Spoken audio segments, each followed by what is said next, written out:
ياتي سكولاريا لمحاوله وهذا جولي سورين على طول 1-0 للبارسا. برشلونه يتقدم الان، يتقدم رونالدينيو من كرات الزمن الجميل، من رونالدينيو حاطها واحده من كرات الزمن الجميل.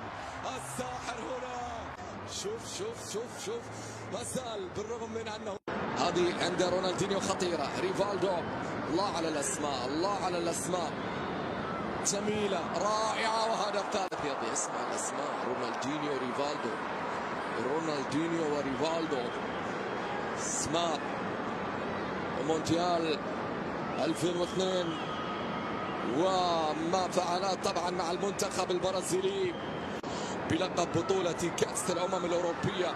لكن هنا محاولة وهذا فيجو يسجل. لويس فيجو لا يوجد طبعا تسلل في اللقطة الماضية، كرة سليمة باتجاه لويس فيجو، سجل سورين. نزل كلويفرت في شوط المباراة الثاني، لكن حتى الآن هذا كونغو. هذه المرة غريبة أنه مش متسلل، غريبة أنه مش متسلل، لكن العجيب سجل. تقريبا وقع في الأوفسايد أكثر من 4-5 مرات. وهذه النهاية الجميلة، حلوة النهاية. رونالدينيو في الآن من أجل الثالث لبرشلونة. ما زالت المحاولة، إنه كواريزما وركلة جزاء. لا لا لا لا لا لا، مباراة ودية. يحسم كلاسيكو، هل يحسم كلاسيكو الأساطير الأسطورة؟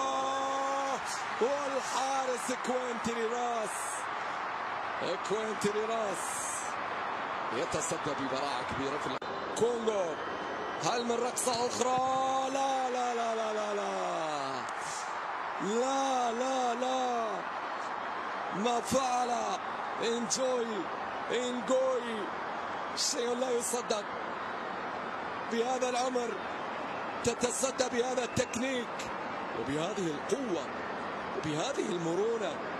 وبهذه المرونة شوف من أجل البطولة برشلونة، والبطولة برشلونة يحصل على لقب البطولة. نعم، هدف لمصلحة برشلونة يسجل جوفري ماتيو. إذن على طول يضع الكرة في الشباك، وكلاسيكو الأساطير.